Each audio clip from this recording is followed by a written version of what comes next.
যাবতীয় প্রশংসা আল্লাহ সুবহানাহু ওয়া তাআলার, যে আল্লাহ তাআলা আমাদেরকে তার ইবাদতের জন্য সৃষ্টি করেছেন। আমরা সবাই তারই বান্দা। আল্লাহ রাব্বুল আলামিন আজকের জুমায় সময় মতো উপস্থিত হওয়ার তৌফিক দেওয়ার জন্য তার শুকরিয়া করছি আলহামদুলিল্লাহ। দুরূদ ও শান্তি বর্ষিত হোক আখিরি জামানার পয়গম্বর সৈয়দুল মুরসালিন, সৈয়দুল কাউনাইন, শাফিউশ শাফিঈন, রাহমাতুল লিল আলামিন নবীনা মুহাম্মদ সাল্লাল্লাহু আলাইহি ওয়াসাল্লামের উপর। জুমাতুল খুতবার সংক্ষিপ্ত বিষয়, গোলামি থেকে আজাদির পথে যাত্রা। গোলামি শব্দটি আসলে শুনতে কেমন? গোলাম থেকে আসছে গোলামি। গোলাম তিনি হলেন এমন একজনকে গোলাম বলা হয় যে মানুষ তার মালিক যা বলে তাই করে, তাকে বলা হয় গোলাম। তো আমরা পৃথিবীতে যত মানুষ আছি সবাই একমাত্র কেবলমাত্র শুধুমাত্র গোলাম কেবল আমরা কার? আল্লাহ সুবহানাহু ওয়া তাআলা। সে রাজা হোক, মন্ত্রী হোক, মিনিস্টার হোক, জজ হোক, ব্যারিস্টার হোক, প্রফেসর হোক, প্রিন্সিপাল হোক, যেই হোক না কেন, গোলাম কেবল আল্লাহর। এইখানে যদি একজন প্রিন্সিপাল মনে করে হ্যাঁ আমি আবার গোলাম, আপনি গোলামের বেটা গোলাম, চাকরের বেটা চাকর। কারণ আল্লাহ তাআলা কালামে হাকিম এভাবেই বলছেন, পৃথিবীর সব মানুষ গরিব, মানে বাংলা ভাষায় ফকিন্নি, আমি আল্লাহ তাআলা ধনী। আল্লাহ তাআলা বলছেন যে আল্লাহু হুয়াল গনি, আল্লাহ তাআলা হলেন ধনী, ও আনতুমুল ফুকারা, আর তোমরা হলে ফকির।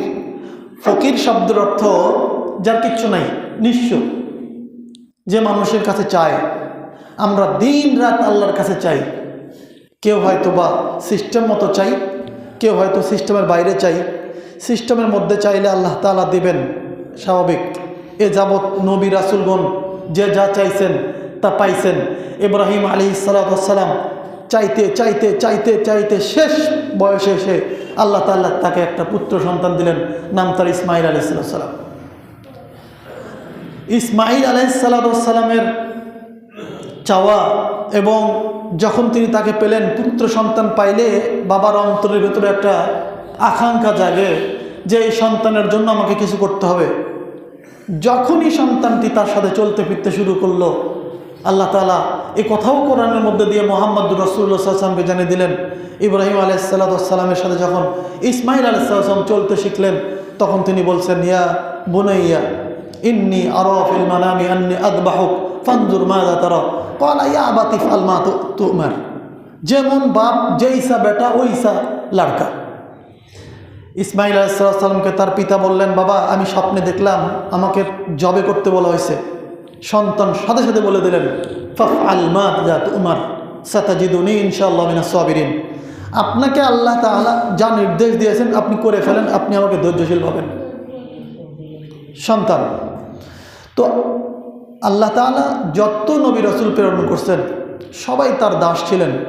সবার নাম ধরে ধরে আল্লাহ তাআলা কোরআনের ভিতরে বলছেন, ওয়াযকুর ফিল কিতাবি মূসা, ওয়াযকুর ফিল কিতাবি ইসমাঈল, ওয়াযকুর ফিল কিতাবি ইব্রাহিম, ওয়াযকুর ফিল কিতাবি ইদ্রিস। নাম ডাকছে কেন? মোহাব্বত করে। আল্লাহ তার গোলামদের নাম ধরে ধরে বলছেন।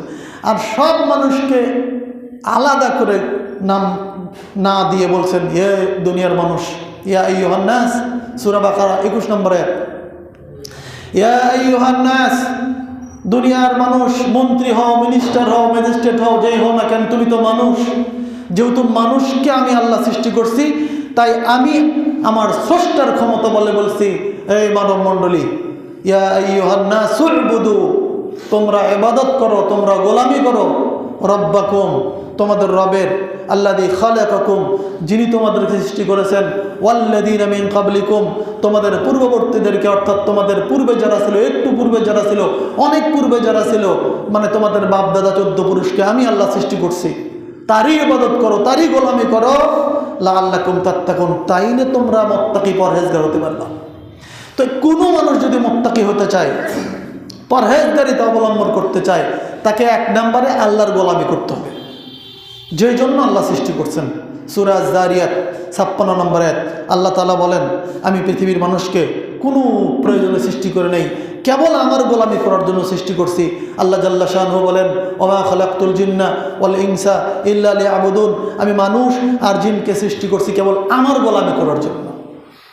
কিন্তু মানুষ বেশিরভাগ আল্লাহর গলায় বাধ্যে শয়তানের গোলামি করার কারণে আজ গোলামের শিকল গলায় পায়ে, এই শিকলগুলো খোলা যায় না। কিছু শিকল আছে জেলখানার ভিতরে ডান্ডা বেড়ি পড়ানো দেখা যায় লোকটাকে শিকল দিয়ে বাঁধা আছে, আবার কিছু অদৃশ্য শিকল আছে যা দেখা যায় না, যে শিকলে সবাই বন্দী হয়েছে।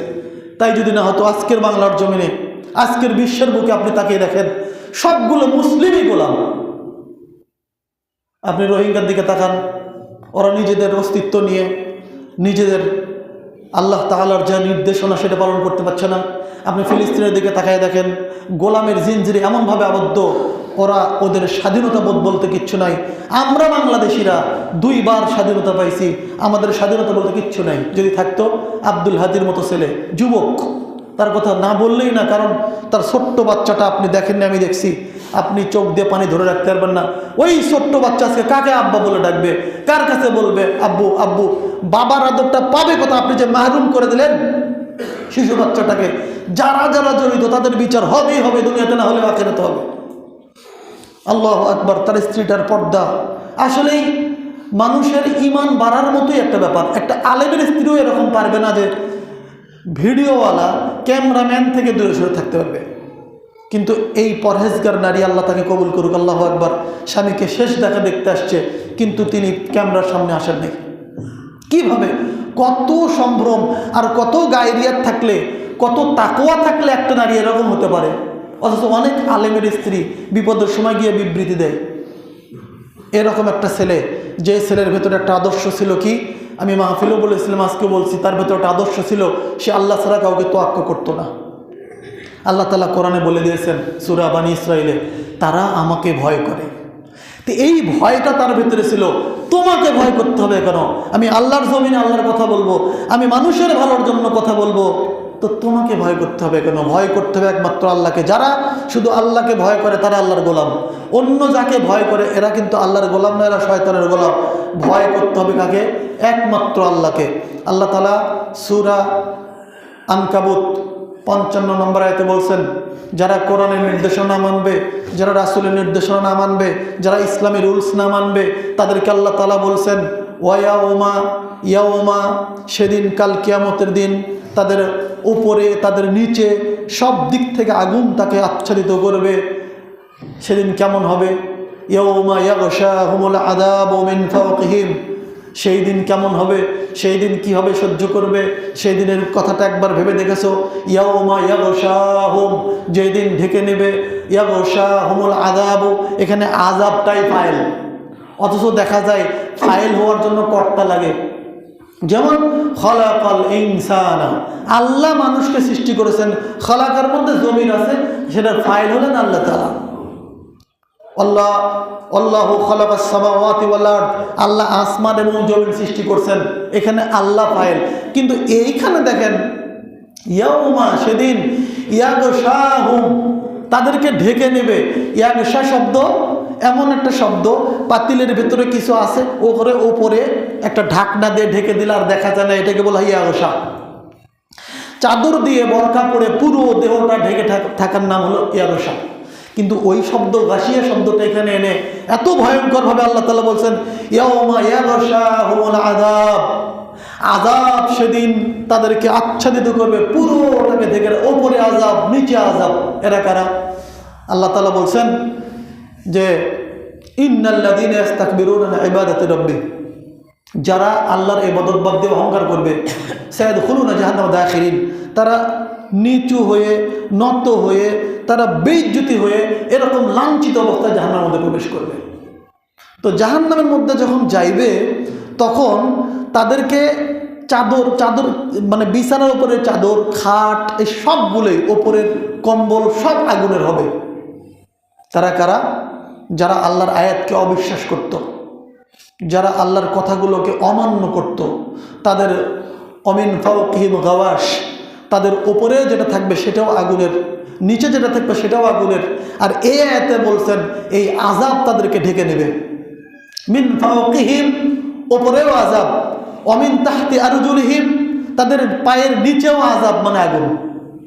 ওয়াকুল, আল্লাহ তাআলা বলবেন যুকু মা কুনতুম তা'মালুন, এবার স্বাদটা চেখে নাও, দুনিয়াতে যা করছিলে এই কর্মের জন্য আজকে দেখো তো কেমন লাগে। সহ্য করতে পারবেন? যদি সহ্য করতে না পারেন তাহলে শুধু আল্লাহর গোলামি করতে শুরু করেন। আমি আল্লাহর গোলামিটাকে তুচ্ছ তাচ্ছিল্য করার কারণে আজ আমাদের এই দশা। অথচ আমাকে আপনাকে আল্লাহ তাআলা পৃথিবীর মানুষের জন্য, কল্যাণের জন্য, ভালোর জন্য আপনাকে আমাকে দুনিয়াতে আনছে। সূরা আলে ইমরান 110 নম্বর আয়াত আল্লাহ তাআলা বলছেন কুনতুম খায়রা উম্মাত, পৃথিবীতে অনেক উম্মাত, অনেক জাতি চলে গেছে, এই জাতির ভিতরে তোমরা উম্মতে মুহাম্মাদের শ্রেষ্ঠ জাতি, তোমাদের চাইতে বড় শ্রেষ্ঠ জাতি আর ছিল না। এটা তো কোরআনের আয়াত। উম্মতে মুহাম্মাদিকে লক্ষ্য করে আল্লাহ বলছেন, যেহেতু কোরআনটা উম্মতে মুহাম্মাদির, নবী মুহাম্মাদের ওপর নাজিল, অবশ্যই মুহাম্মদ সাল্লাল্লাহু আলাইহি ওয়াসাল্লামকে এটা বলছেন, অবশ্যই মুহাম্মাদের উম্মতকে বলছেন কুনতুম, তোমরা। এত সহজ বিষয় নয়। আল্লাহ এত সুন্দর করে আপনাকে আমাকে সম্বোধন করলেন, আর আপনি এত নিচে নেমে গেলাম গো। আল্লাহ এত মর্যাদা দিয়ে সৃষ্টি করলেন। আল্লাহ বলছেন লাকাদ খলাকনাল ইনসানা ফি আহসানি তাকবীম, সূরা 3। আমি মানুষকে কত সুন্দর করে সৃষ্টি করছি। সুম্মা রাদাদনাহু আসফালা সাফিলিন, কিন্তু এদের কৃতকর্মের কারণে, এর বেনামাজির কারণে, এর গাঞ্জা খাওয়ার কারণে, মদ পানের কারণে, এর দুশ্চরিত্রের কারণে, এর লম্পটের কারণে, এর মধ্যে আদালত ইনসাফ না থাকার কারণে ওকে একেবারে নিচে নামাই দেখি কুকুর শ্রীগালের মতো নামাই দিছে। আমরা আসতে দেখলাম ছোট্ট ছোট্ট বাচ্চা ভ্যান রিজার্ভ করে বিড়ি খাচ্ছে ব্রিজের উপরে, বাপ মা নাই, মরছে। কে ঠিক করবে এটা? হ্যাঁ, আপনারই দায়িত্ব। যদি এটা থেকে পিছপ হয়ে যান, আপনার জন্য ভয়ঙ্কর আযাব সেদিন অপেক্ষমান। আল্লাহ তাআলা বলছেন সেদিন তাদের সামনে আযাব, উপরে আযাব, পিছনে আযাব, নিচে আযাব। মিন ফাওকিহিম ওয়া মিন তাহতি আরজুলিহিম, উপর থেকে নিচে থেকে আযাব তাদেরকে গ্রেফতার করবে, ঢেকে নেবে। ওয়ায়াকুলু, আর বলবেন যুকু, চেখে নাও, মা কুনতুম তা'মালুন, তোমরা যেগুলো করতে ওই কর্মের কারণে আমি আল্লাহ আজকে এই আযাবটা দিয়ে দিছি। সহ্য করতে পারবেন না। ভয়ঙ্কর এক ব্যাপার কিয়ামতের ময়দান, যেই দিন থাকবে না কোনো সাহায্যকারী, থাকবে না কোনো ওয়াকিল, থাকবে না কোনো অভিভাবক। আল্লাহ তাআলা বলছেন ওয়ামা লিয-যালিমিনা মিন নাসির, জালেম যারা হবে, মুশরিক যারা হবে, যারা আল্লাহকে মানবে না, তাদের জন্য কোনো সাহায্যকারী সেদিন থাকবে না। কেমনে থাকবে? ভয়ের সময়ে আপনি আপনার সন্তানকে দেখে পালাবেন, আপনার সন্তান আপনাকে দেখে পালাবে। আল্লাহ কি সে কথা বলেন নাই? আল্লাহ বলছেন কিয়ামতের ময়দান এত ভয়াবহ হবে সেই দিন, ইয়াউমা ইয়াফিরুল মারউ মিন আখি, সেদিন ভাই ওই তার ভাইকে দেখে পালিয়ে যাবে। ইয়াউমা ইয়াফিরুল মারউ মিন আখি ওয়া উম্মিহি ওয়া আবি, সন্তান বাপকে দেখে পালাবে, কি জানি কি চায়। ওয়া আবি, বাপকে দেখে পালাবে, মায়েকে দেখে পালাবে। মা বাবাও সন্তানকে দেখে পালাবে, দুনিয়াতে পালায় না। ওয়া সাহিবাতিহি ওয়া বানি, স্ত্রীকে দেখে পালাইবে, স্ত্রী স্বামীকে দেখে পালাইবে, সন্তান দেখে বাপ মা পালাইবে, নিকটের বলতে কেউ থাকবে না, প্রিয় কেউ থাকবে না। সেদিনের অবস্থাটা ভয়ঙ্কর। সেদিনের চিন্তাটা করে একটু দুনিয়াতে ইবাদত করতে হবে, যেহেতু আল্লাহ ইবাদতের জন্য আপনাকে আমাকে সৃষ্টি করছেন। এরপর আল্লাহ তাআলা বলছেন ومن تحت أرجلهم ويقول ذوقوا ما كنتم تعملون يا عبادي الذين آمنوا إن أرضي واسعة فإياي فاعبدون। এই কথা বলার কারণ কি? ইয়া ইবাদি, এই শব্দ এইভাবে দুবার বলা আছে পুরো কোরআনের ভিতরে। ইয়া ইবাদি, হে আমার বান্দা, আল্লাযীনা আমানু, যারা ঈমান আনছে, ইন্না আরদি ওয়াসিআতুন, আমার এই জমিনটা অনেক প্রশস্ত।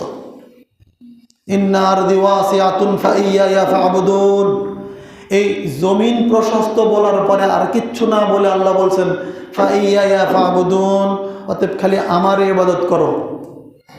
এটা কেন বললেন? তার মানে এখানে যদি আল্লাহর গোলামি করতে কোনো প্রবলেম হয় তো যে এখানে গেলে সমস্যা হবে না, ওইখানে যাও, তাও আমার গোলামি করো। তোমাকে কলার বাড়িতে ইবাদত করতে দিচ্ছে না, তো তুমি একটু নাংলুতে যাও। ওইখানে যদি তোমার ইবাদত করতে না দেয়, ঢাকায় যাও। ঢাকায় যদি তোমাকে আল্লাহর ইবাদত করতে বাধা দেয়, নোয়াখালী যাও, নোয়াখালীতে যদি তোমাকে আল্লাহর ইবাদত করতে, গোলামি করতে কেউ বাধা দেয়, বারণ করে, তোমাকে যদি জবরদস্তিতা করে, তোমাকে যদি বাধ্য করে আল্লাহর বিরোধিতা করতে, তো তুমি একটু ইন্ডিয়াতে যাও। ইন্ডিয়ায় যদি তুমি বাধাগ্রস্ত হও, তুমি একটু এই আফগানিস্তানে যাও। ওইখানেও যদি না পারো আর এক দেশে যাও, কোনো না কোনো এলাকায় যাও, এমন জায়গায় যাও যে এখানে শুধু আল্লাহর গোলামি করা যায়, আল্লাহর দাওয়াত দেওয়া যায়, কেউ বাধা দেয় না। ওইখানে যাওয়ার জন্য আল্লাহ বলছেন ওয়াসিয়াতুন, পৃথিবীতে এত প্রশস্ত। যদি এত সুখের জায়গা হতো তো সাহাবীরা হাবশায় হিজরত করতো না। সাহাবীরা হাবশায় হিজরত করলেন, পরবর্তীতে মুহাম্মদুর রাসূলুল্লাহ সাল্লাল্লাহু আলাইহি ওয়াসাল্লাম মদিনায় হিজরত করলেন। হিজরতের পিছনে কারণ হলো এইটাই যে এইখানে প্রবলেম, ওইখানে গিয়ে আল্লাহর গোলামি করতে হবে, ওইখানে গিয়ে আল্লাহর কথা বলতে হবে, ওইখানে গিয়ে তাওহীদের কথা বলতে হবে। যেহেতু এখানে হক কথা বলা যাচ্ছে না, যেইখানে বলা যাবে ওইখানেই বলতে হবে। যেহেতু ইবাদত এখানে করা যাচ্ছে না, যেইখানে করা যায় ওইখানেই করতে হবে। তবে গোলামি কেবল আল্লাহরই করতে হবে, অন্য কাউরি করা যাবে না, হোক না প্রিয় বাংলাদেশ। কেন আমাদের লিডার 64,314 দিন পরে আসলো, বাংলাদেশের লিডার গতকাল 25 তারিখে আসছে।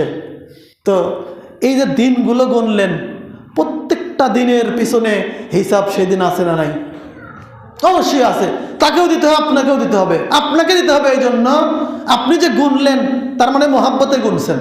মুহাম্মদ সাল্লাল্লাহু আলাইহি ওয়াসাল্লাম মক্কা থেকে হিজরত করে গেছিলেন, মদিনায় কয়েকদিন থাকছিলেন, মক্কায় এসে আবার মক্কা বিজয় করলেন। গুনছিলেন কোনোদিন? জীবনে গোনার প্রয়োজন মনে করেননি, এইটা গুনে নিয়ে বসে আছেন। তবে শোনেন, হিজরত করলে গুনাহ মাফ হয়। আর এই হিজরতটার গুনাহ মাফ হবে তখন যখন আকীদা আখলাক ঠিক থাকবে, যখন তাওহীদ ঠিক থাকবে। এছাড়া হিজরত না, এটা অন্য কিছু। অতএব একটা মুমিন, একজন মুসলিম যদি আল্লাহর রুলস মেনে হিজরত করে তাইলে তার গুনাহ মাফ হবে। আর আল্লাহর নিয়ম না মেনে দুনিয়াবি কোনো কারণে যদি এক দেশ থেকে আর এক দেশে 1 বছর, 2 বছর, 3 বছর, 10 বছর, 50 বছর, কেন 100 বছর যদি থাকে, এইখানে যদি তাওহীদের চর্চা না থাকে, এইখানে যদি আল্লাহ প্রীতি না থাকে, ওইটা হিজরত না, ওইটা হলো দেশ ত্যাগ। আল্লাহ তাআলা বলছেন ফাতুহাজিরু ফিহা, ওইখানেই হিজরত করো যে এখানে গিয়ে তুমি আল্লাহর গোলামি করতে পারবা। গোলামি কাকে বলে? গোলামি একটা আমি বলছিলাম যে শিকল দিয়ে বাঁধা, যে ডান্ডা বেড়ি পড়ে আছে, ওকে বলেন কেমন কষ্ট। হাত দুটোও এরকম জোড়ানো, পা দুটোও জোড়ানো, যাইবেন তো এইভাবে যাইতে পারবেন। 2 পা আল্লাহ যেভাবে আপনাকে দিয়েছেন, হাঁটার যে কুওয়াত, আপনি চাইলে দ্রুত হাঁটতে পারেন, চাইলে স্লো মোশনে হাঁটতে পারেন। কিন্তু ডান্ডা বেড়ি পড়লে কিন্তু আপনি ওই ডান্ডা বেড়ির গোলাম হয়ে গেলেন। ওর যে পাওয়ার, ওর বাইরে আপনি ধাপ ফেলতে পারবেন না। এটা একটা আযাব, দুনিয়ার আযাব। এর চাইতে ভয়ঙ্কর আযাব হবে সেদিন যদি আপনি দুনিয়াতে আল্লাহর নিয়ম না মানেন। আল্লাহর গোলামি থেকে বের হওয়ার জন্যই আল্লাহ তাআলা কোরআন দিয়েছেন। এই কোরআন অনুযায়ী মুসলিম মিল্লাতকে নিজে চলো, অপরকে চালানোর চেষ্টা করো, নিজে চলো, অপরকে দাওয়াত দাও। এই জন্য 198 নম্বর হাদিস, মিশকাতুল মাসাবি, আল্লাহর নবী, বিশ্ব নবী মুহাম্মদুর রাসূলুল্লাহ সাল্লাল্লাহু আলাইহি সাল্লাম বলছেন, বর্ণনাকারী আব্দুল্লাহ ইবনে আমর রাদিয়াল্লাহু আনহু তিনি বলছেন, বাল্লিগু আন্নি ওয়ালাউ আয়া, একটা আয়াত জানা থাকলেও পৌঁছাই দাও। তো পৌঁছাই দিতে গিয়ে হক কথা বললে যদি আপনার গা জ্বলে, যদি আপনার ভালো না লাগে, যদি আপনার রাগ হয়, এইখানে কি করা যাবে? আপনার রাগটা হয় কেন? দিদারসে বলবেন, দিদারসে শুনবেন। যদি কথাটা হয় আল্লাহর, যদি কথাটা হয় রাসূলের, আপনার মেজাজ খারাপ হয় কেন? এটা বলেন তো। আপনাকে যদি বলা যায় মাজারে সিজদা দেওয়া শিরক, তো আপনি মাজার পূজারী, আপনার রাগ হয় কেন বলেন তো? আপনি কার খেয়ে ওখানে সিজদা দিতে গেলেন? আল্লাহর না? যার রিজিক খান, যার সূর্যের নিচে থাকেন, যার অক্সিজেন দিয়ে বাঁচেন, যার বাতাস নিয়ে বাঁচেন, যার দেওয়া রহমত নিয়ামত নিয়ে আপনি এখন জীবনটা পাইছেন, তার বিরোধিতা করে ওইখানে যে শিরক করলেন, সিজদা দিয়ে শিরক করলেন, আর আপনাকে খালি বলার কারণে আপনার রাগ হয়ে গেল, মারতে লাগলেন হুজুরকে। কেন? এটা কোথায় পাইলেন? আপনাকে যদি বলা যায় যে ভোট দিলেই কি না দিলেই কি, আমি ওই মন্দির পাহারা দিতে যেতে পারবো না, আপনার রাগ হয় কেন? আপনি গেলেন কেন? মন্দির পাহাড়ের মধ্যে আপনি কি বুঝেন? আল্লাহর মহাব্বত। শোনেন, আল্লাহর গোলামি করার জন্য এই ইবাদতটা, আল্লাহর গোলামটা কাকে বলে? ইবাদত শব্দের আবিধানিক অর্থ হলো নতজানু হওয়া, ভদ্র হওয়া, নম্র হওয়া। আর পারিভাষিক অর্থ হলো আল্লাহ তাআলার দেয়া বিধান অনুযায়ী চলা, এটাকে বলা হয় ইবাদত। পারিভাষিক অর্থে আল্লাহর ইবাদত হলো আল্লাহ যা নিষেধ করছে তা থেকে ফিরে থাকা। এখন এই ইবাদত গোলাম হওয়ার জন্য তিনটা উসুল আছে। তিনটা জিনিস যদি আপনার মধ্যে থাকে তাহলে আপনার গোলাম আল্লাহর, নয়তো আপনি শয়তানের গোলাম। এক, আপনি যেটাই করবেন এইটাতে আল্লাহর মহাব্বত থাকতে হবে। নামাজ পড়তে আসছেন না, আপনি খুতবা শুনছেন না, অন্তরের মধ্যে এটা থাকতে হবে। মুহাম্মদ সাল্লাল্লাহু আলাইহি ওয়াসাল্লাম সাহাবীদের খুতবা দিতেন, সাহাবীরা চুপচাপ শুনতো, আমি সাহাবীদের কাতারে বসে আছি, খুতবা শুনছি। 2 রাকাত নামাজ কমে দেওয়া আছে খুতবা শোনার জন্য, এটা মনের মধ্যে থাকতে হবে। আর এইখানে বসে আছে আমি শুধু আল্লাহকে মহাব্বত করি, রাসূলের সুন্নাতকে পালন করব, রাসূলের সুন্নাত পালন করা হবে, আল্লাহর বিধান মানা হবে, আল্লাহর মহাব্বত এই প্রীতি নিয়ে বসে থেকে খুতবা শুনছেন, ইবাদতে আছেন, আপনি আল্লাহর গোলাম। 1। 2 নাম্বার, প্রত্যাশা থাকা, আমি এখানে খুতবা শুনবো, গুনাহ মাফ হবে, আল্লাহ আমাকে সওয়াব দেবেন, এরকম আশা থাকার নাম হলো আল্লাহর গোলাম। 2টা উসুল বললাম। 1, যে কোনো ইবাদত করবেন, যিনি আপনাকে সৃষ্টি করছেন ইবাদতের জন্য, তাকে মহাব্বত করে আমি এইটা যদি করি আমার আল্লাহ খুশি হবে, আল্লাহ, আপনি আল্লাহর বান্দা। 2, আল্লাহর ইবাদত করলে আমি আল্লাহর কাছে পুরস্কার পাবো, এইরকম নিয়াত থাকা, এইরকম ক্যালকুলেট করে যারা জীবিত থাকবে তারা হলো আল্লাহর গোলাম। 3, আল্লাহর ভয় থাকতে হবে, আল্লাহর ভয় থাকতে হবে। জুমার দিনে আমি জুমায় যাব না মানে, আজান হয়েছে মসজিদে যাব না মানে, না গেলে তো আল্লাহ আমাকে জাহান্নামে দেবে, এই ভয় থাকা। এই 3টা পদ্ধতি, 3টা উসুল, 3টা মানে আখলাক যার মধ্যে থাকবে সে হলো আল্লাহর গোলাম, নয়তো শয়তানের গোলাম। 1, যে কোনো কাজ করবেন আল্লাহর মহাব্বতে করবেন। 2, ওই কাজটা করে প্রত্যাশা করবেন আল্লাহ আমাকে পুরস্কৃত করবেন। 3, কোনো মন্দ কাজ বাদ দিবেন, কারণ একটাই, যে আমার আল্লাহ আমাকে শাস্তি দেবে। শোনেন, বানি ইসরায়েলের এক লোক ছিল, আল্লাহকে এত ভয় করত, শুধু ভয়ের পাওয়ারেই আল্লাহ তাআলা তাকে জান্নাত দিয়ে দিয়েছেন। বুড়ো বয়সে ছেলেদেরকে বলছে, বাবা আমি মারা গেলে আমারে জ্বালাইয়া আমাকে 3 টুকরা করবি, আমার এই ছাইগুলোকে 1 অংশ দিবি বাতাসে, 1 অংশে পানিতে, আর 1 অংশ ছিটাই দিবি জমিনে। তাহলে পানিতে, বাতাসে আর 3 খণ্ড 3 দিকে ছাড়ে দিবি। 3 দিকে ছেড়ে দিল তার ছাইগুলো, 3 ভাগ করে ফিনিশ। মনে কি তার আইডিয়া ছিল যে আল্লাহ যদি আমারে ধরতে পারে প্রচুর শাস্তি দিবে, কারণ আমি তার ইবাদত করিনি, আমি শিরক করছি। আল্লাহ তাআলা কি করলেন, ফেরেশতা দিয়ে ওই সবগুলো অঙ্গ এক জায়গায় করে আল্লাহ বললেন, এরকম কেন করলি? আল্লাহ নবী বলছেন সহিহ হাদিস যে আল্লাহ এটা তোমার ভয়ে করছিলাম। তো আমার ভয়ে করছিলি? শুধু তোমার ভয়ে এই কাজটা ছেলেদেরকে বলছিলাম। আচ্ছা, যেহেতু আমার ভয়ে করছিস অতএব আমি তোকে মাফ করে জান্নাতে দিয়ে দিলাম। কি দিয়ে পাইলো? 3 নাম্বার কোয়ালিটি, 3 নাম্বার আইটেম দিয়ে পাইলো কি, আপনি যা করবেন আল্লাহর ভয়ে করবেন, তাইলে আল্লাহ আপনাকে মাফ করে দিবেন। আল্লাহর ভয়টা থাকতে হবে। আল্লাহর ভয় যদি থাকে তাইলে আল্লাহর গোলাম, আল্লাহর ভয় না থেকে মানুষের ভয় থাকলে এটা শয়তানের গোলাম। তো ওই যে শরীফ ওসমান হাদি আল্লাহর ভয় ছিল, যেটুকু পাওয়া যায়, তার যে কালচার, তার যে বক্তব্য পরে আমি জানতে পারছি, এবং তার যে পারিবারিক ব্যাকগ্রাউন্ড এটা যেটা জানা যায়, তার মধ্যে আল্লাহর ভয় ছিল, মানুষের ভয় করতো না, লিডারের ভয় করতো না। এক লিডার তাকে বলছে, কেন তুমি কেন এর ভেতরে, রাজনীতির ভেতরে? বলছে, আমি ভালো মানুষ হয়ে ভালো মানুষের মানে রাজনীতিটাকে হেল্প করতে চাই, আমি মানুষের কল্যাণে কাজ করতে চাই, এটা তো খারাপ না? মানুষের যে কল্যাণে কাজ করতে চাই, এরকম নেতা কই খুঁজে পাওয়া যায় না। আর যদিও করতে চান তাহলে আপনাকে একটা টিমের সাথে মিলে কাজ করতে হবে। আর টিমের সাথে মিলে কাজ করতে গেলে সমস্যা কোথায়? এটা হলো ইংরেজদের একটা পদ্ধতি, যে বড় লিডার যা বলবে, সেকেন্ড লিডার তা বলবে, থার্ড লিডার তা বলবে, একবার সিরিয়ালটাই তাই বলবে, কারণ বড় বসে কইছে। আর ও এগুলোর বাউন্ডারির বাইরে, তাই তাকে বলছে, তুমি কি কোনোদিন ইউনিয়ন ওয়ার্ড মেম্বার হয়েছিল? বলছে না। তাইলে তুমি এর মধ্যে এসে কী করবা? বলছে, আমি এর মধ্যে থেকে যতদূর পারি আমি বাংলার মুসলিম, বাংলার মানুষদেরকে, সাধারণ মানুষের হক আদায়ের জন্য আমি একটু চেষ্টা করে দেখি না কেন। আপনি কোথায় পাইবেন? আশ্চর্য ব্যাপার, খুব মারাত্মক ব্যাপার।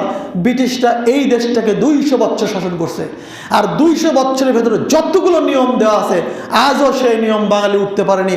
আপনি কি মনে করেন বাঙালি মুসলিম? আপনি কিচ্ছু না, আপনি বুঝেন না কিছু। কারণ রাস্তায় চলতে আমরা বাম সাইড দিয়ে চলেন, আর আল্লাহ নবী সাল্লাল্লাহু আলাইহি ওয়াসাল্লামের সব কাজ ছিল ডান সাইড দিয়ে। এখন ডান সাইড দিয়ে যদি গাড়ি চালান অ্যাক্সিডেন্ট হয়ে মরবেন। নিয়মটা তো রয়ে গেছে, ওরা কিন্তু চলে গেছে। 200 বছর আপনার ভেতরে রন্ধ্রে রন্ধ্রে, আপনার বাড়িতে, আপনার উঠানে, আপনার গোসলখানায়, আপনার ইবাদতখানায়, সব জায়গাতেই নিয়ম এমনভাবে মজবুত করে বাঁধে দিয়েছে, আপনার ক্ষমতা নাই নিয়ম উঠায়। জেলখানায় গিয়ে দেখেন যত নিয়ম সবগুলো ইংরেজদের নিয়ম দেওয়া আছে। মুসলিমদের নিয়ম কি? মুসলিমদের নিয়ম হলো কোরআনের নিয়ম। আল্লাহ জাল্লা শানহু যে নিয়ম দিয়েছেন কি, চোর যদি চুরি করে তাহলে ফাকতাউ আইদিয়াহুমা, ওদের হাত কেটে দিতে হবে।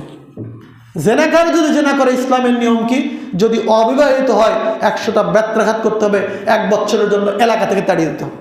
আর বিবাহিত পুরুষ যদি ব্যভিচার করে ধরা পড়ে তাহলে ওকে এই পর্যন্ত পুঁতে দিয়ে শেষ করে দিতে হবে। এ হলো ইসলামী নিয়ম।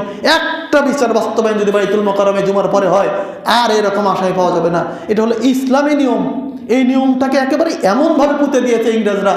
আমাদের দোষ হলো এটাই যে আমরা কোরআন সুন্নাহ মোহাব্বত করি, নিজেকে মুসলিম হিসেবে বলি, আল্লাহকে ভালোবাসি, রাসূলকে ভালোবাসি, মুখে বলি কিন্তু বাস্তবায়নের সমানই যখনই বাস্তবায়নে যাই তখনই আমার মনে হয় আহারে, যদি ইসলাম যদি বিজয় হয়, যদি কোরআন যদি বাস্তবায়ন হয় সমাজে, আমি তো অন্যায় কাজ করতে পারবো না, আমাকে ধরে ফেলে দেবে।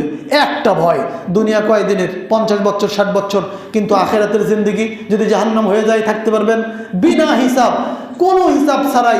আপনাকে আল্লাহ তাআলা যদি জান্নাত দিয়ে দেন তো বেঁচে গেলেন, কিন্তু যদি আপনার হিসাব নাই, আল্লাহ নবী বলছেন মান্নু কিসা উজ্জিবা, যার হিসাব না হবে একটা একটা করে গুনে গুনে উজ্জিবা, তাকে শাস্তি দেওয়াই হবে। আর সেদিনের শাস্তির কোনো হিসাব থাকবে না, একেবারে লাগাতার চলতেই থাকবে, চলতে থাকবে, কোনো স্টপেজ থাকবে না। এর নাম হলো আখিরাতের আযাব। এত ভয়ঙ্কর, এত কষ্টকর। ওই কষ্টের আযাব থেকে বাঁচার জন্যই আল্লাহ নবী সাল্লাল্লাহু আলাইহি সাল্লাম সাহাবীদেরকে সব সময় বলতেন, তোমরা আল্লাহ ভীরু হও, আল্লাহর ইবাদত করো, কারণ আল্লাহর ইবাদত করলে সেই দিন আল্লাহ তাআলা তার বান্দাদেরকে বাঁচাবেন। ব্রিটিশরা 2 বছরে আমাদেরকে দিন থেকে অনেক দূরে সরে দিয়ে তারা চলে গেছে ঠিক, কিন্তু আমাদের ভেতরে ব্রিটিশ প্রীতি দিয়েই গেছে। সেটা কি? আমরা আজও বাংলা ভাষার পর আরবি ভাষার ওপর আমাদের প্রেম মায়া মমতা নাই। আমাদের বাংলা ভাষার পরপরই আমরা আমাদের বাচ্চাদেরকে শিখাই ইংরেজ ভাষা, ইংলিশের ওপর বেশি পাওয়ার দিই। অনেক সময় তো বাংলা ভাষার চাইতেও ইংলিশ ভাষাকে প্রাধান্য দিই। কেন? ইংলিশ দামি ভাষা, ইংলিশ ভাষা পড়লে আমার ছেলে ব্যারিস্টার হবে, জজ হবে, ইয়ে হবে, ও হবে, ইয়া করেগা, ওয়া করেগা, কুছ নেই করেগা। আরবি ভাষার চাইতে প্রাধান্য দিলেন মাতৃভাষা বাংলা ভাষায়, ঠিক আছে আপনার ভাষা, কিন্তু সেকেন্ড প্লেসে থাকার কথা আরবি ভাষা, ওইটাকে না দিয়ে আপনি ওইখানে ইংলিশ দিয়ে দিলেন, আবার ইংলিশটাকে বাংলারও উপর দিয়ে দিলেন। এর প্রেমের কারণ কি? আপনি ইংরেজ প্রেমের সাথে পাগল হয়ে আছেন। কিন্তু একজন বাঙালি হিসেবে বাংলা ভাষাটা মহাব্বতের সাথে সাথে মুসলিম হিসেবে আরবি ভাষাটাকে প্রাধান্য দেওয়া উচিত ছিল, দিতে পারেনি ব্রিটিশদের 200 বছরের রাজত্বের কারণে। যেমনিভাবে ফেরাউনদের জামানায় ফেরাউন বানি ইসরাইলদেরকে 300 বছর তারা গোলাম হিসেবে রেখেছিল, তো 300 বছরের গোলামি থেকে মুসা আলাইহিসসালাম তাদেরকে বাঁচাইছিলেন। মুসা আলাইহিসসালামের নেতৃত্বে মুসা আলাইহিসসালাম বানি ইসরাইলদেরকে বাঁচাইছিলেন। তার বাঁচানোর পেছনে কারণ ছিল আল্লাহ সুবহানাহু ওয়া তাআলার সাহায্য, সহযোগিতা। কোনো মানুষ, কোনো নবী রাসূল, কোনো মুজাহিদ, কোনো মুসলিম আজ পর্যন্ত, আজ নয়, অতীতে নয়, আগামীতেও নয়, 3টা কারণ। এক, বিজয় যদি গোলামি থেকে যদি বাঁচতে চান, আপনি আমি যদি গোলামির শিকল ভেঙে আজাদি জীবন লাভ করতে চাই, আমি যদি গোলাম থেকে মুক্তি পেয়ে মুক্ত জীবন পেতে চাই, আমাকে 3টা উসুলে প্র্যাকটিস করতে হবে, 3টি বিষয়ের ওপর আমাকে মন দিতে হবে, 3টি বিষয়কে আমাকে বুঝতে হবে। এক নাম্বার, নীতি নৈতিকতা আমার ভেতরে কতটুকু আছে এইটাকে ডিপেন্ড করবে আপনার গোলামি থেকে মুক্ত হওয়ার জন্য। সত্যবাদিতা, ন্যায় পরায়ণতা কতখানি আছে এইটা আপনার মধ্যে যদি থাকে, আদালত যদি আপনার মধ্যে থাকে, তাইলে আপনি মুক্তি পাবেন, নয়তো আপনি পাবেন না। আদালত অনেক কোথা থেকে পাবেন? এটা পরিবার থেকে পাওয়া যায়, পারিবারিক শিক্ষা থেকে পাওয়া যায়। পারিবারিক শিক্ষা আপনি খেয়াল করে দেখবেন, আপনি আপনার বাপকে জিজ্ঞাসা করবেন, আব্বু ফুপুর জায়গাকে ঠিকভাবে দিয়ে দিয়েছো?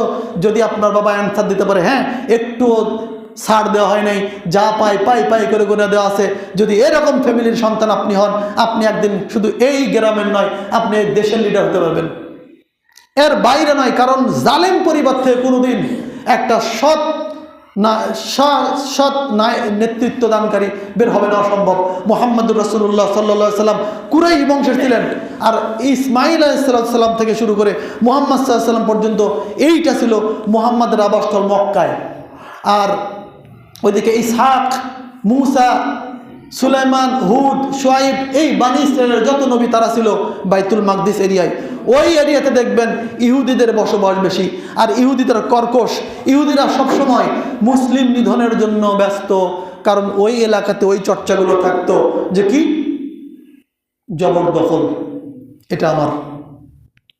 যেমন আমাদের পার্শ্ববর্তী দেশটা সবসময় চায় বাংলাদেশটা যদি আমাদের হয়ে যেত কেন, হয়ে গেছে মোটামুটি, ধরে নিছে ওরা। তাই যদি না হয়, এই দেশের কোনো বিষয় নেই, ওদের মাথায় যখন ঘামায়, যখন ডাক্তার জাকির কেন আসবে, আরে ওটা কি আসামি, ও তো মুসলিম স্কলার, ও তো আসবেই, মুসলমানদেরকে দাওয়াত দেওয়ার, তুমি বাধা দাও কেন? এই যে এই বিষয়গুলো হলো ইস্যু, আর একজনের নাক গলানো। এই আর একজনের নাক গলানো যখন থাকবে, এটা হলো দখলদারিত্ব, যা ইহুদিদের নীতি। আল্লাহর নবী বিশ্বনবী সাল্লাল্লাহু আলাইহি সাল্লাম 3456 নম্বর হাদিস, বুখারী 3456 নম্বর হাদিস, বর্ণনাকারী আবু সাঈদ খুদরী রাদিয়াল্লাহু আনহু তিনি বলেন, আল্লাহর নবী বলে গেলেন 1500 বছর আগে, লা তাত্তাবিউন্না সুনানা মান ক্বাবলাকুম, তোমরা এমন এক জাতি, আমি নবী বলে গেলাম, তোমরা ইত্তেবা করবা, অনুসরণ করবা। সুনানা, সুন্নাতুনের বহু হলো সুনান, পদ্ধতি। সুন্নাতুন মানে নিয়ম কানুন, সুন্নাতুন মানে আরেকজনকে ফলো করা। তোমরা অবশ্যই তোমাদের পূর্বে যারা ছিল তাদেরকে ফলো করবা।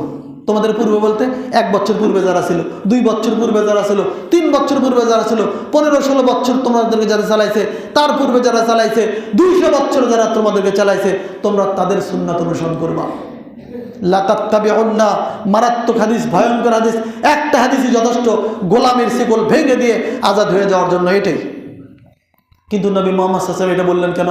অবশ্যই তোমরা তোমাদের পূর্ববর্তীদের আদর্শ অনুসরণ করবে, পূর্ববর্তীদের নিয়ম কানুন তোমাদের ভাল লাগবে, মনে প্রাণে এটা মেনে নেবে, যদিও হোক না ওটা ইসলামী নিয়মের বিরোধী, তাও তোমরা ওটাই করবে।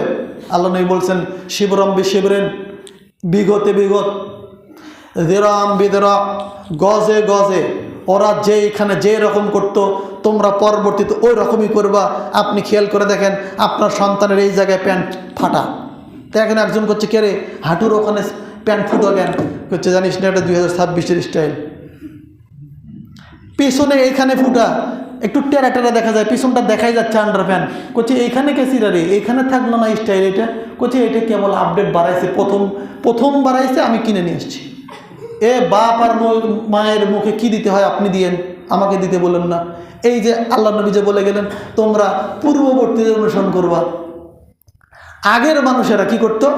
চুল কাটিং করত ওই ইহুদি খ্রিস্টানদের, নাম বললাম না ক্ষুদ্রের মধ্যে, ভালো ভালো যারা স্টার তারা যেভাবে চুল কাটে, বাংলার মুসলমানের সন্তানেরা ওইভাবে কাটে। কেন কাটলি? কইছে জানিস না এটা উমুকের স্টাইল, ওর নাম বললাম না খুতবায়। ধরেন ব্রাজিলের কেউ, আর্জেন্টিনার কেউ ওই কাটিং দিয়ে দিয়েছে, তো বাপ কোনোদিন বলে না এই থাপ্পড় দেবে, এটা কোন কাটিং দিয়ে আসছিস? কেন দেবে না? কেন বাপ দেবে না? বাপের অন্তরে আসিস কত সুন্দর লাগছে, কি কাটিং রে, কয় টাকা দিয়ে কাটছিস? বাপকে আরও জিজ্ঞাসা করে সন্তানকে, কয় টাকা দিয়ে কাটছিস? 50 টাকা। না, ভালো হয়েছে আলহামদুলিল্লাহ। বেটাকে কাছে নিয়ে চুমো খায়, কিন্তু বেটার ভিতরে আদর্শ হলো ওই যে আর্জেন্টিনা ব্রাজিলের কাটিং। আল্লাহ নবী কি মিশে বলে গেলেন? বললে অবশ্যই তারা কি করবে? পূর্বের জাতিদের অনুকরণ অনুসরণ। বলে লাভ নাই খুতবায়, আপনি শুনবেন ঠিক, মানতে পারবেন না, কারণ আপনার মাথা থেকে পা পর্যন্ত রক্তের ভেতরে, রক্তে রক্তে মাংস টুকরো, এই মগজ সবগুলো ধোলা হয়ে ওই ইহুদিমুখী হয়ে যাওয়ার কারণে আপনাকে এটা ফিলিংস আসবে না, আপনার মধ্যে চেঞ্জ আসবে না, পরিবর্তন আসবে না, অসম্ভব আসতেই পারে না। আল্লাহ নবী অবশ্যই লা তাত্তাবিউন্না বলতেন না, তাত্তাবিউ বলতেন। তা না বলে লা তাত্তাবিউন্না বলছে, কারণ কি? অবশ্যই তোমরা তাদের অনুসরণ করবে, করবেই করবে, বোঝার চেষ্টাই করবে না, এইভাবে বলছে। কাদের? আগের জাতির। কি করবে? বিগতে আনবে।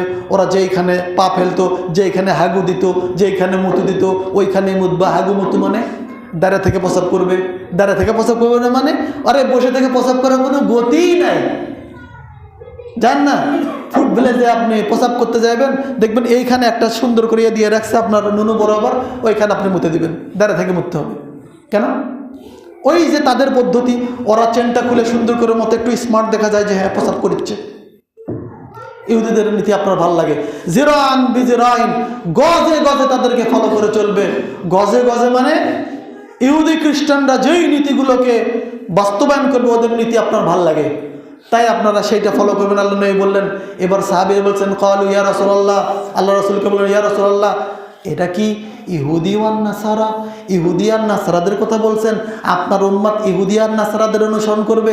ইহুদি নাসারাদের অনুসরণ কি? আল্লাহর নবী বিশ্বনবী বললেন, কি বললেন? ইহুদিরা মুছটা লম্বা করে আর দাড়িটাকে খাটো করে, সাইজ করে, ফ্রান্স কাটিং দেয়, কাট দেয়, শার্ট দেয়, সেট করে। মুসলমানের ভিতরে এটার সংখ্যা কম না বেশি আপনি হিসাব করেন। ইহুদিদের নীতি। আল্লাহ নবী বলেন খালিফুল ইয়াহুদ আল মুশরিকিন, মুশরিক আর ইহুদিদের বিরোধিতা করো, এটাই আমার সুন্নাত। কিন্তু তা না করে ওদের অনুসরণে গিয়ে ও কিভাবে কাটছে, ও কিভাবে কাটিং করছে, ও কিভাবে সাইজ করছে, ওভাবে করছে, এই নীতিটার ব্যাপারেই আল্লাহ নবী বলছেন তোমরা তাদের অনুসরণ করবে গো, আমার অনুসরণ তোমরা করতে পারবে না। তখন সাহাবীরা বললেন ইহুদি আর খ্রিস্টানদের কথা বলছেন? আল্লাহ নবী তখন এক কথায় অ্যান্সার দিলেন, ফামান, ইহুদি খ্রিস্টান নয় তো কারা? তার মানে হ্যাঁ, তোমরা ইহুদি আর খ্রিস্টানদের অনুসরণ করবেন। আল্লাহ নবী বিশ্বনবী মুহাম্মদ রাসূলুল্লাহ সাল্লাল্লাহু আলাইহি সাল্লাম বললেন তিনটার বিষয় কোরআন আর সুন্নাহ থেকে ক্যালকুলেট করে দেয়। 1, সত্যবাদিতা। 2 নাম্বার, গায়েবের ওপর বিশ্বাস যখন থাকবে তখন গোলামিত্বের শিকল ভেঙে আজাদ হওয়া যাবে। গায়েবের ওপর বিশ্বাস মানে, গায়েবের উপরে বিশ্বাস হলে এরকম, আল্লাহর মদদ যদি আসে, আল্লাহর সাহায্য যদি আসে, দুনিয়ার কেউ ঠেকাইতে পারবে না, আপনার মুসলমানের বিজয় হবেই হবে নিশ্চিত। এই বিশ্বাস থাকতে হবে। বদরের যুদ্ধে বিশ্বনবী মুহাম্মদ রাসূলুল্লাহ সাল্লাল্লাহু আলাইহি সাল্লাম জিহাদে গেলেন। মুসলমানদের সাহাবীদের সংখ্যা ছিল মাত্র 313 জন, কাফেরদের সংখ্যা ছিল 1000 জন। বিজয় হয়েছিল না হয় না, ইতিহাস থেকে সাক্ষী। এই বিশ্বাস থাকতে হবে যে বিজয় মানুষের হাতে নয়, বিজয় পার্লামেন্টের হাতে নয়, বিজয় কোনো দলীয় দল নেতার হাতে নয়, বিজয়ের মালিক আল্লাহ সুবহানাহু ওয়া তাআলা। যদি তাই না হয় বদরে এরকম ঘটতো না। 313 জনকে বিজয় দিয়ে আল্লাহ তাআলা প্রথমেই উদ্বোধন করে দিলেন, যারা মুসলিম, যারা মুমিন, তোমরা বিশ্বাস করে নাও আমি আল্লাহ বিজয় দেওয়ার মালিক। সুবহানাল্লাহ। সেদিন বিজয় হয়েছিল না বদরে? এরপরে চলেন খন্দকের যুদ্ধে। মুসলমানদের সংখ্যা ছিল 700 জন আর কাফেরদের সংখ্যা ছিল 2000। সেদিন একটু মারপিট উল্টাপাল্টা হলেও সেদিনও কিন্তু বিজয় পাইছিল মুসলমানেরা। মুসলমানদের বিজয় হবেই হবে, তার কারণ মুসলমানদের পক্ষের কোনো মুজাহিদ নিহত হইলে তারা সরাসরি চলে যায় জান্নাত। সুবহানাল্লাহ। আর কাফেরদের কেউ মারলে ওদের ডাইরেক্ট জায়গা হয় জাহান্নামে। কারণ ইসলামের বিরোধিতা করছে, কারণ আয়াতের বিরোধিতা করছে। কি বিরোধিতা? আল্লাহ তাআলা বলছেন হুয়াল্লাযী আরসালা রাসূলাহু বিল হুদা ওয়া দীনিল হাক্কি লিইয়ুযহিরাহু আলাদ-দীনি কুল্লিহি ওয়ালাউ কারিহাল কাফিরুন। আল্লাহ তাআলা তিনি আরসালা রাসূলাহু বিল হুদা, হেদায়েত দিয়ে রাসূলকে পাঠাইছেন, ওয়া দীনিল হক, সত্য দিন দিয়ে পাঠাইছেন, লিইয়ুযহিরাহু আলাদ-দীনি কুল্লি, যত বিধান আছে সব বিধানের উপরে সমুন্নত করার জন্য, বিজয় করার জন্য। ওয়ালাউ কারিহাল কাফিরুন, কাফেরদের যদিও ভালো না লাগে। আর কি আল্লাহ তাআলা বলেন ইউরিদুনা লিইউতফিউ নূরাল্লাহ বিআফওয়াহিহিম ওয়াল্লাহু মুতিম্মু নূরিহি ওয়ালাউ কারিহাল মুশরিকুন। কাফেরেরা, মুশরিকেরা, বেদিনেরা, ইহুদিরা, খ্রিস্টানরা, ইসলামের বিরোধীরা, ওরা চায় ফু দিয়ে ইসলামকে একবারে নিভে দেবে। আল্লাহ বলছে এত সোজা, আল্লাহু মুতিম্মু নূরিহি, আল্লাহ তাআলা তার নূরকে, তার জ্যোতিকে, তার দ্বীনকে, এই কোরআনকে আল্লাহ বলেন আমি নিজেই খাড়া করব, পৃথিবীর মানুষ বিরোধিতা করে কিচ্ছু করতে পারবে না। তাইলে বিজয় দেওয়ার মালিক আল্লাহ তাআলা। বদরে দিলেন, উহুদে দিলেন, এবার চলেন খন্দক।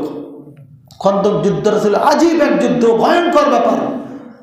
খন্দক যুদ্ধে তাদের সংখ্যা ছিল আরবের হাজার হাজার, মোটামুটি 10,000, আর মুসলমানদের সংখ্যা ছিল 700 থেকে 1000।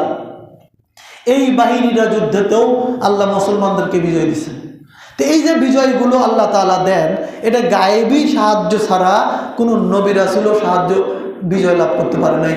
মুসলমানরাও যদি গায়েবের ওপর বিশ্বাসে বলিয়ান হয় তো আজও আল্লাহ তাআলা বিজয় দিবেন, দেবার জন্য রেডি, কিন্তু আমরাই তো শেষ।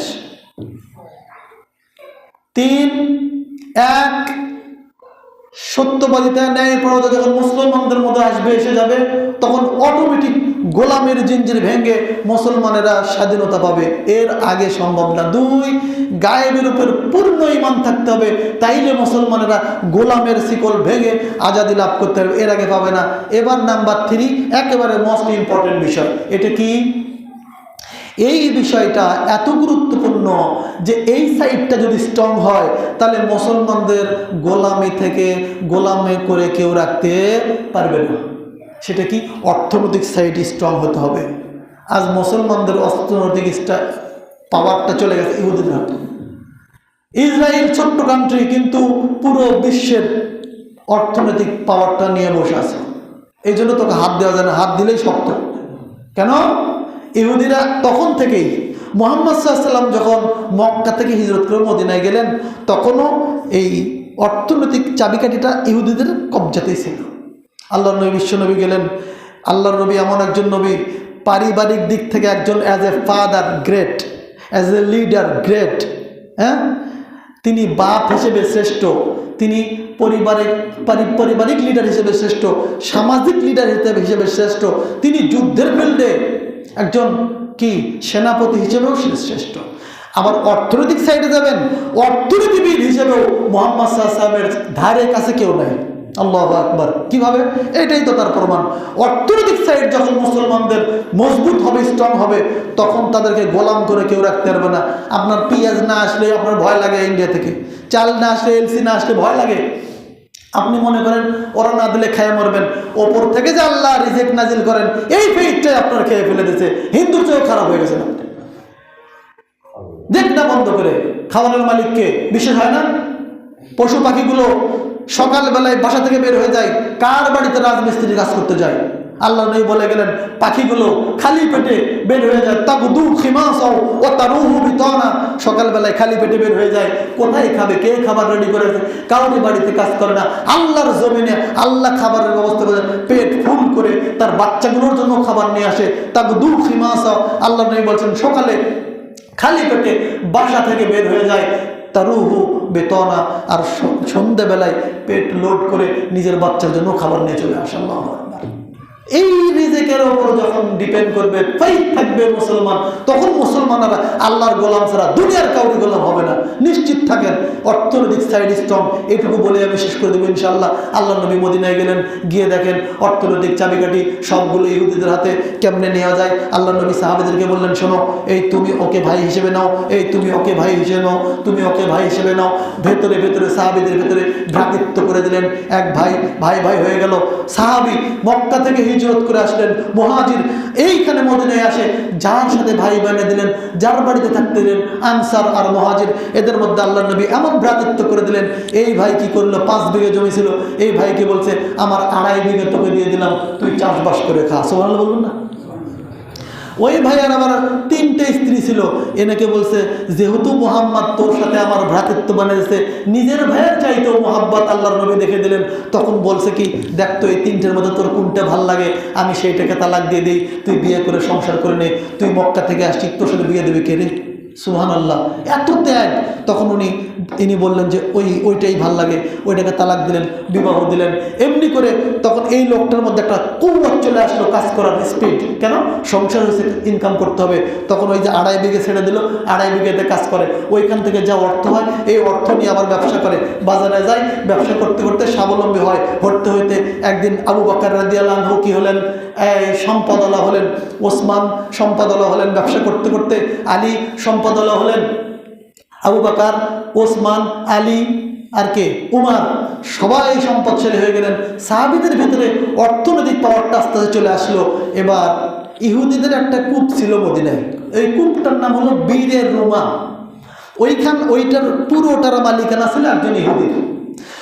তো ওসমান রাদিয়াল্লাহু আনহু কিছু অর্থ দিয়ে ওই কূপের পানি মুসলমানরা যেন নিতে পারে একটা দিন কিনে নিলেন, যে এই দিন কিন্তু আমার এই গরিব ভাইয়েরা পানি নেবে, তুমি কিন্তু কিছু বলতে পারবে না, এর বিনিময়ে তোমাকে অর্থ দিব। দিয়ে দিল।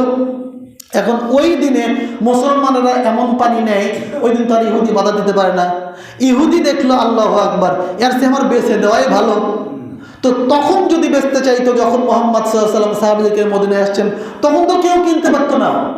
কিন্তু মুহাম্মদ সাল্লাল্লাহু আলাইহি ওয়াসাল্লাম এমন একটা টেকনিক খাটাইলেন যে আমার এই সাহাবীদের অর্থনৈতিক সাইডটা যদি স্ট্রং না হয় তাইলে এরা দাঁড়াতে হবে না, কোমর ভেঙে যাবে, যে যা বলবে তাই করবে, হক কথা বলতে পারবে না, ভয় করবে, হক কথা বললে যদি গুলি করে বলতে পারবে না, কারণ পকেট শক্ত নাই। পকেট মজবুত করার জন্য আল্লাহর নবী পলিসি করে সাহাবীদেরকে এই কাজ করে দিলেন। এবার ওই ইহুদি বলছে এভাবে একদিন ভাড়া না দিয়ে গোটা বেচে দেওয়াই ভালো, তো আমি বেচে দেবো, নিবি? 35,000 দিরহাম দিয়ে ওসমান রাদিয়াল্লাহু আনহু কূপটা ইহুদির কাছ থেকে কিনে নিয়ে আল্লাহর নবীকে বললেন, এটা আমি মুসলমানদের জন্য অক্ষ করে দিলাম। এই যে গোলামি থেকে মুক্তি পেয়ে গেলেন, মুহাম্মদ সাল্লাল্লাহু আলাইহি ওয়াসাল্লাম দেখাই দিলেন আপনিও পারবেন যদি এই তিনটা আদর্শে আদর্শিত হতে পারেন। এক, সত্যবাদিতা, ন্যায় নিষ্ঠা, কাউরি হক না মারা, কাউরি সম্পদের দিকে নজর না দেয়া। দুই, এই যে অর্থনৈতিক সাইডটা যে কোনোভাবে বৈধ পন্থায় মজবুত করা। তিন, ইমান বিল গায়েব, গায়েবী বিষয়ের উপরে বিশ্বাস স্থাপন করা, যেটার সাথে জান্নাত জড়িত, যেটার সাথে জাহান্নাম জড়িত, যেটার সাথে আখিরাতের হিসাব জড়িত, যেটার সাথে কবরের সওয়াল জবাব জড়িত, যেটার সাথে ভবিষ্যতে মরবেন জড়িত, মৃত্যুর পর থেকে জান্নাত পর্যন্ত। এই যে বিষয়গুলো সবগুলো গায়েবী বিষয়, যে এই বিষয়গুলোর উপর বিশ্বাস করা খুবই কঠিন। যখনই মানুষ গায়েবের উপর ঈমান আনবে, গায়েবের উপর বিশ্বাস করবে, এই লোকটাকে কেউ গোলাম করে রাখতে পারবে না। আল্লাহ রাব্বুল আলামিন আমাদেরকে এই গোলামের শিকল ভেঙে আল্লাহর গোলাম হওয়ার তৌফিক দান করুক, আল্লাহুম্মা আমিন। যেহেতু আমরা সবাইকে বলা আল্লাহর গোলাম, আল্লাহ তুমি আমাদেরকে তোমার গোলাম হিসেবে কবুল করো, আল্লাহুম্মা আমিন। তুমি আমাদেরকে আল্লাহ তোমার দেওয়া রিজিক খেয়ে তোমার জমিনে শুধু তোমারই ইবাদত করব, অন্য কোনো বিষয় যেন আমাদের অন্তরে না আসে, আল্লাহ তুমি আমাদেরকে সে তৌফিক দান করো, আল্লাহুম্মা আমিন। আল্লাহ গো, এই রিসেন্ট যেই মানুষগুলো তোমার এই বাংলার সাধারণ পাবলিকের মহাব্বত করে, সাধারণ পাবলিকের ভালোর জন্য যারা জীবন দিয়েছে, আল্লাহ তুমি তাদের গুনাহ খাতা মাফ করে জান্নাতে করো, আল্লাহুম্মা আমিন। বিশেষ করে ওসমান হাদির মতো যুবক, টকবক যুবক যার ছোট বাচ্চা রেখে চলে গেল, আল্লাহ এই বাচ্চার জিম্মাদারি তুমি গায়েবীভাবে গ্রহণ করো, আল্লাহুম্মা আমিন। তার সংসারটাকে তুমি সাহায্য সহযোগিতা দিয়ে, গায়েবী মদদ দিয়ে টৈটুম্বর করে দাও, আল্লাহুম্মা আমিন। তাকে তুমি তোমার বান্দা হিসেবে কবুল করো, আল্লাহুম্মা আমিন। ওয়া সাল্লাল্লাহু তাআলা আলা খাইরি খালকিহি মুহাম্মাদি ওয়া আলিহি ওয়া সাহবিহি আজমাইন বিরহমাতিকা ইয়া আরহামার রাহিমিন।